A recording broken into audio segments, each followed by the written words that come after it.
পররাষ্ট্রমন্ত্রী সারা বিশ্বে ঘুরে বেড়াচ্ছেন জাতিসংঘের প্রেসিডেন্সি পদে, সেখানে আমাদের এই জ্বালানি সংকটের ব্যাপারে উনি কি ভূমিকা পালন করছেন আমরা সেটা জানি না।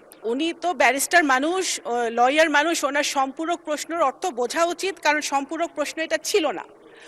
সম্পূরক প্রশ্ন এটা ছিল না। এখন সম্পূরক প্রশ্ন করবেন ঢাকা 14 আসন থেকে নির্বাচিত মাননীয় সংসদ সদস্য মীর আহমেদ বিন কাসেম। ধন্যবাদ। মাননীয় স্পিকার, আপনাকে ধন্যবাদ। মধ্যপ্রাচ্যের সাথে সম্পর্কর স্থপতি হচ্ছে শহীদ প্রেসিডেন্ট জিয়াউর রহমান।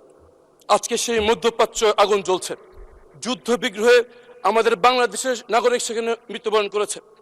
জ্বালানি সংকটে বাংলাদেশে ইতিমধ্যেই 3 জন লোকের মৃত্যু হয়েছে জ্বালানি বিক্রি বিষয়ক